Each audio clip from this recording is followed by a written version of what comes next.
Encouraged me that in welcoming Tim this morning, I didn't share much information with you about him. We put a little bit of it in print. We were reminiscing on some of this yesterday evening. Tim and I first met in 1997 on a trip to the Holy Land. It was the first trip of its type that the Network of Biblical Storytellers organized. And some folks in an experience like that you figure I may never see again. And in this case, for Tim, that experience and a general interest in biblical storytelling launched him into a whole avenue of ministry. He's a native of the Northeast. Some of you have heard of that region. And a Presbyterian pastor, served for over 20 years along with his wife as co-pastor in Trinity Presbyterian Church, right? Another Trinity pastor in Scotia, near Schenectady, New York.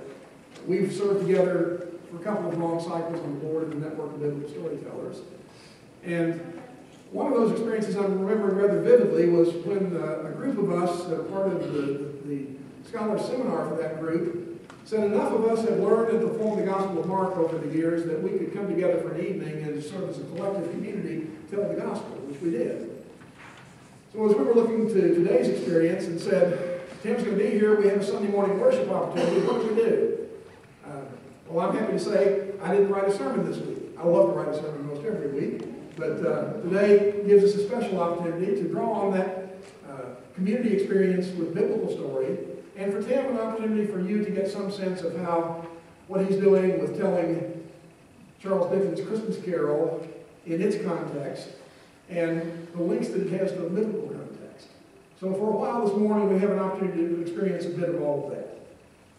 As we move towards the close of the church year and the beginning of Advent, typically the discipline of the lectionary, the scripture cycle, will guide us towards portions of the Gospels that are unsettling to hear, that talk about the coming of the Son of Man in rather drastic and cosmic terms. And today, as a backdrop for some reflection about Dickens' times and our times and end times, remember with me what Jesus told a few of his disciples and what's recorded in the 13th chapter of the Gospel of Mark. This occurs during Jesus' ministry in the temple, as the line has been drawn and dark steps are moving towards his eventual arrest and his death.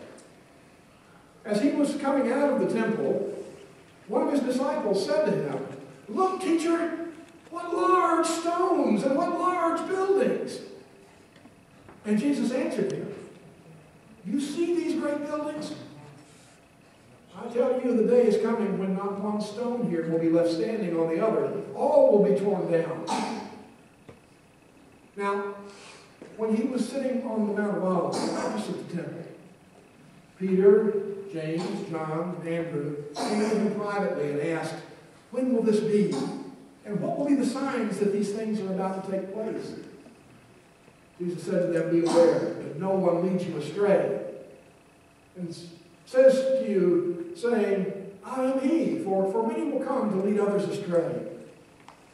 But when you hear of wars or rumors of wars, do not be alarmed. For all these things must take place, but the end is not yet. Nation will rise up against nation, and kingdom against kingdom. There will be earthquakes in various places. There will be famines. But these are only the beginning of the birth pangs. As for yourselves, beware. For they will hand you over to councils, and you will be beaten in the synagogues, and you will stand before governors and kings because of me as a testimony for them. But the good news must first be proclaimed to all the nations. And when they hand you over and bring you to trial, do not worry ahead of time about what you're going to say, but simply say what is given to you at the time, because it will not be you who speak, but the Holy Spirit. Brother will betray brother to death, and a father his child, and children will rebel against parents and have them put to death, and all of you will be hated because of my name. But the one who endures to the end will be saved." But when you see the desolating sacrilege set up where it ought not to be, let the reader understand. Then those who are in Judea must flee to the mountains. And the one who is on the rooftop must not go into the house even to bring anything out. And the one who is in the field cannot return even to get a coat. Woe to those who are pregnant or nursing infants in those days. Pray that it does not happen in the wintertime.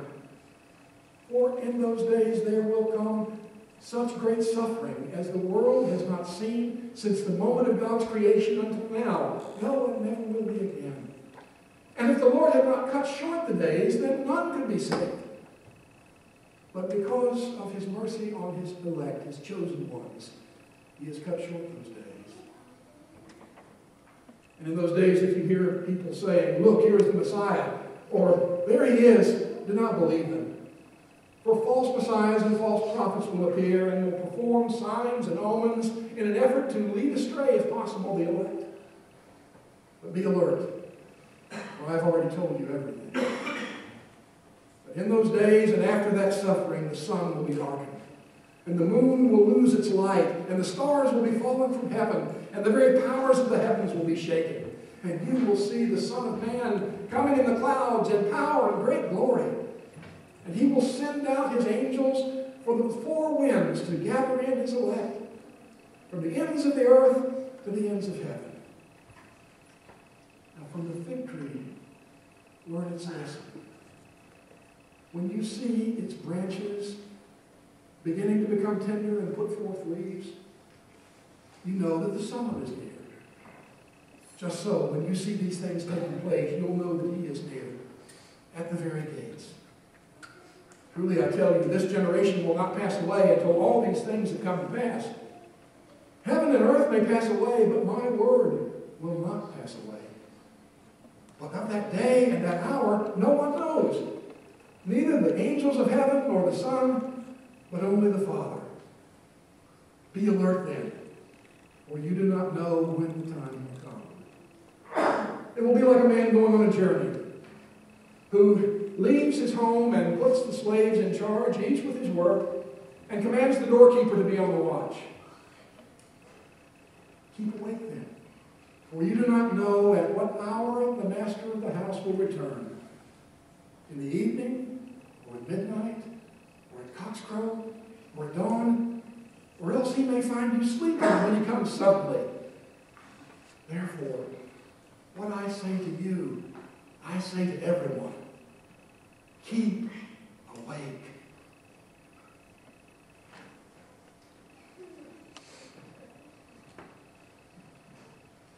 So glad to be with you today and share love I have of this story, Charles Dickens' Christmas Carol. And I'd like to begin our time just sharing you a small snippet of it, and to do so, I have to have my hat.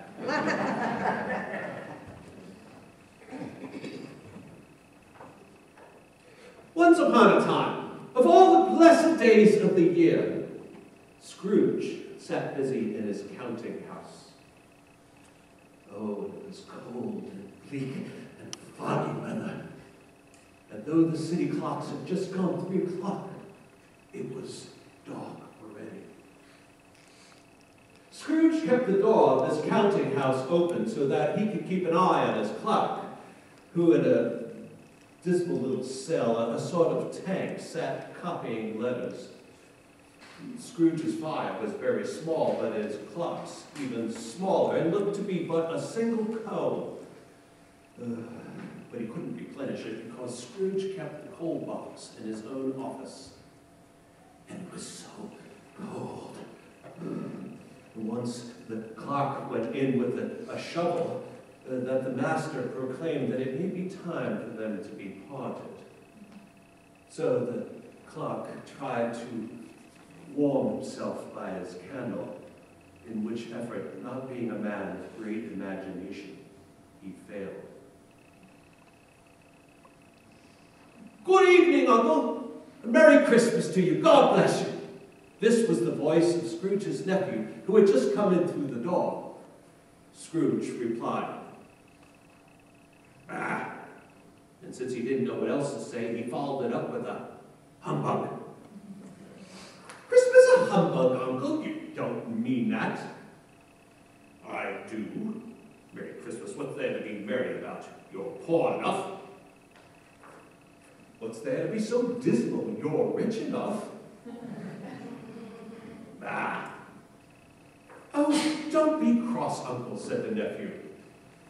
To which Scrooge replied, "What else can I be when I live in a world of fools such as this? Merry Christmas. What's Christmas time but a time of paying bills without any money? To find yourself another year older, not an hour richer. Why, if I could work my way, every idiot who goes about Merry Christmas on his lips should be boiled in his own pudding and buried with a steak army in his heart." "Uncle! Nephew, you keep Christmas in your way and let me keep it in mine." "No, but you don't keep it, Uncle." "Well, then, let me leave it alone, then. A fine lot has ever done you." "Oh, Uncle, there are many things in life that I have benefited, but have not profited in the least. Christmas, I dare say, is one of them. I believe Christmas to be a good time, a kind, forgiving, charitable, pleasant time of year. Why, the only time I know of in the long calendar year when people freely open up their shut-up hearts freely and treat one another as fellow travelers to the grave, rather than other creatures bent on other journeys. And though it has never put a scrap of gold and silver in my pocket, I say Christmas has done me good and will do me good, and I say God bless it." The clerk in his cell involuntarily applauded, but when he realized his impropriety, he poked out his fire and extinguished his last coal forever. Scrooge remarked, "Let me hear another sound out of you, and you'll keep your Christmas by losing your situation." And then turning to the nephew, he said, "Why, you're quite a powerful speaker, sir. I wonder why you don't go out for Parliament." The nephew said, "Oh, come and have dinner with us tomorrow." "Why did you get married?"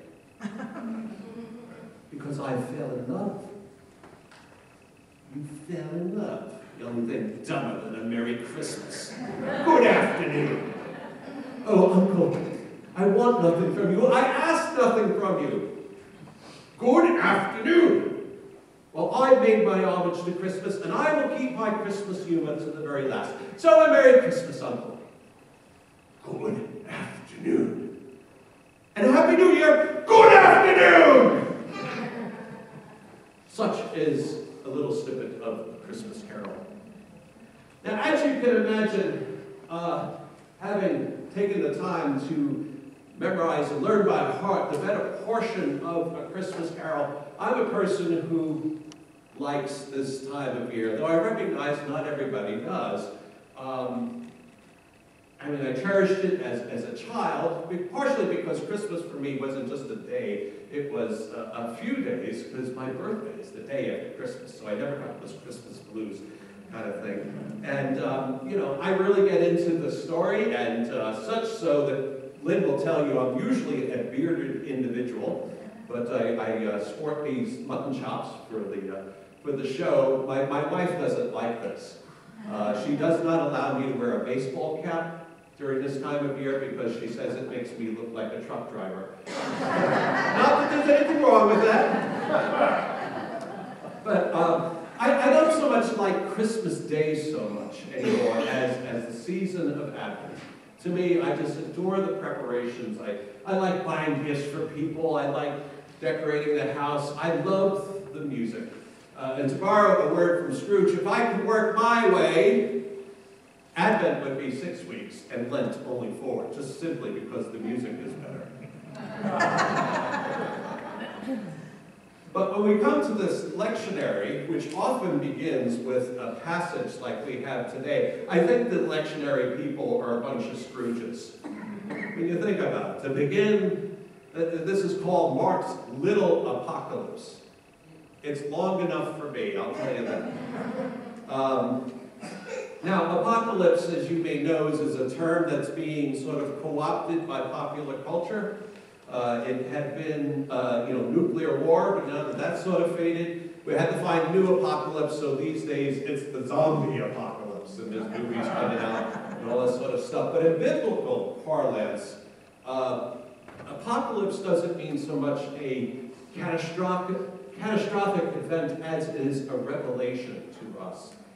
And there are 3 key points of what an apocalypse has in it biblically. Okay? So the first thing is that it is a warning that reveals truths about the past, the present, or the future in symbolic terms. Does that remind you of another story? It's also, number two, a revelation that comes in dreams and visions, usually needing to be interpreted by an angel or a spirit. Seems I know another story like that. And the third thing is it's usually intended to provide encouragement and hope to people who are undergoing trial and tribulation. Sorry? Another story that reminds me of that.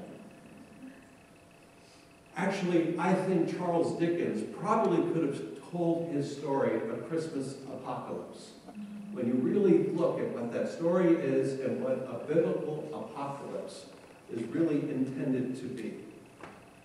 Now, the power of an apocalypse in the story is that it invites us, it seeks to abduct us, which means that we leave our present reality for a moment and enter into the reality of what is being said, the story, and allow it to work on us. In this case, it doesn't always sound very hopeful and positive. I mean, we go through this all the time. You're reading a book in bed at night, whether it's Harry Potter or War and Peace, and, you know, for the moment, your reality is not your bed. It's you're somewhere between you and the reality of the story. And what's going on is that it's working on you. It's like the angel of Christmas past said to Scrooge, these are the shadows of the things that have been. They are not conscious of us. We are here experiencing the past, though we're not totally, fully a part of it. And that's what's going on. And such that we do this so that when we return to life, we are changed a little bit. It's had some influence on us. And in the case of Scrooge, you know, he has changed a lot. He is not just repentant, but he is reborn into a new life. And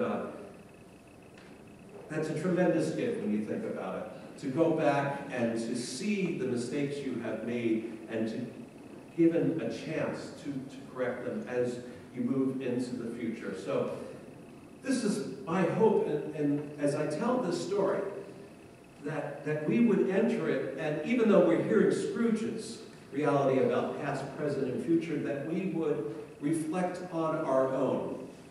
And so just in terms of the apocalypse, about the past, present, and the future, I would invite you this season to recover something of your past that you really enjoyed about a Christmas past, something perhaps you have long ago forgotten, as Scrooge did. Perfect example, when I was a child, in our home, we had, I think, just 3 or 4 Christmas albums. We had the token Bing Crosby album. We had Little Drummer Boy.